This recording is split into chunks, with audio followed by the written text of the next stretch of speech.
Bismillahirrahmanirrahim. Assalamualaikum warahmatullahi wabarakatuh. Pada kesempatan kali ini saya akan membahas mengenai fitur terbaik untuk gaming di aplikasi Syn.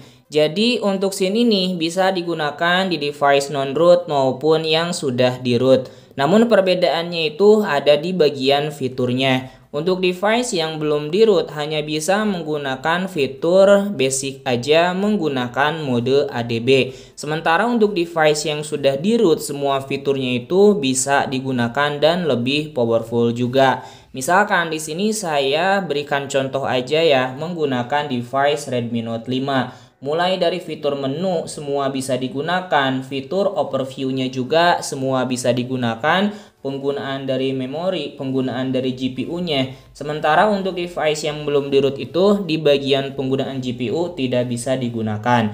Dan fitur gamingnya itu ada di bagian tuner fiturnya. Kalian bisa add application juga ya atau game yang ingin kalian tambahkan ke bagian atas ini. Di bagian aplikasi profile kalian juga bisa menyesuaikan untuk fitur yang digunakan. Mulai dari power save, kemudian balance, performance, dan mode gaming fast ini. Kalian bisa pilih juga untuk modul yang ingin dipasangnya. Misalkan ya di sini saya ingin memasang UVerb Game Turbo. Kalian bisa klik juga seperti ini, diokekan aja dan nanti akan ada pilihan ya sesuai dengan chipset yang kalian gunakan.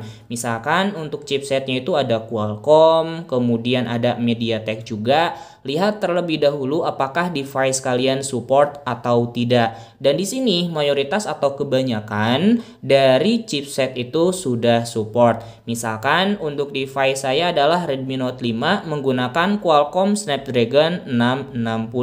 Nah, berarti di sini sudah support. Berarti kalian bisa download aja ya untuk bahannya. Kemudian kalian bisa cek juga untuk filenya itu di folder download. Sudah ada, jika sudah ada bisa di flash atau dipasang aja menggunakan Magisknya masing-masing. Dibuka seperti ini ke bagian fitur modul, kemudian pasang dari penyimpanan dan cari aja ya untuk filenya kalian simpan di mana. Oke kan untuk konfirmasi pemasangan dan di sini menggunakan volume atas ya untuk konfirmasi dari pemasangannya. Oke, untuk instalasinya sudah selesai ya. Kita bisa mulai ulang terlebih dahulu untuk device-nya. Sudah booting kembali ke home screen-nya, kita akan lihat terlebih dahulu ya apakah modulnya itu sudah terpasang atau belum. Buka kembali lagi aja untuk Magisknya, kemudian ke bagian fitur modulnya. Nah, di sini ada dua modul yang terpasang otomatis ya, yaitu UVerb Game Turbo yang kita pasang sebelumnya. Dan untuk modul otomatis terpasang itu adalah Game Optimization-nya, berarti untuk optimasi di dalam gamenya. Mantap banget ya, kita akan coba buka kembali untuk aplikasi Syn-nya. Kemudian ke bagian fitur tuner ini dan sudah berubah ya teman-teman di bagian atas ini menjadi UVerb Game Turbo. Kalian bisa aktifkan aja ya untuk UVerb Game Turbo ini dan di bagian aplikasi profile sekarang sudah bisa digunakan.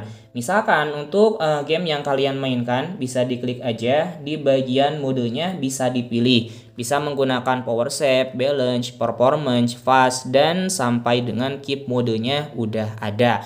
Nah, kalian bisa pilih aja, misalkan saya ingin menggunakan mode performance aja. Nah, jika sudah seperti ini, bisa langsung aja buka untuk game yang kalian mainkan. Tunggu ya hingga masuk ke dalam in-game-nya. Sip, sudah masuk ke dalam gamenya. Kalian juga sebetulnya bisa mengubah profilnya itu di bagian notifikasinya ya. Misalkan di sini untuk game yang saya mainkan itu masih menggunakan performance. Bisa diklik aja. Misalkan kalian ingin mengubahnya itu ke mode baterai. Nah, bisa dipilih aja seperti ini. Kemudian ke mode yang paling terbaik untuk gaming, yaitu mode fast seperti ini ya. Dan untuk refresh rate-nya juga kalian bisa pilih. Misalkan ya untuk yang 60. Nah, di sini karena device saya hanya support di 60 Hz aja. Jadi untuk fitur 90, 120 dan 144 Hz-nya itu tidak bisa digunakan. Oke, di bagian bawahnya juga ya bisa menampilkan penggunaan dari CPU, kemudian GPU, dan penggunaan dari baterainya juga ya mungkin di bagian kanannya. Kemudian selain itu bisa menampilkan FPS secara real time di bagian ini. Nah, kalian bisa lihat aja ya untuk FPS yang ditampilkan real time sesuai dengan gamenya. Kita akan coba cek ya apakah ini sesuai atau tidak ketika menggunakan frame rate rendah. Harusnya itu dapat di 30 fps dan ini sudah sesuai. Oke, seperti itu aja ya teman-teman untuk pembahasan kali ini. Semoga paham dan semoga bermanfaat. Di bagian profilnya kalian bisa langsung ubah aja di bagian atas ini ya, sesuai dengan kebutuhan kalian masing-masing. Jikalau kalian suka silahkan di like, jikalau tidak suka ya tinggal dislike aja. Saya akhiri, wassalamualaikum warahmatullahi wabarakatuh.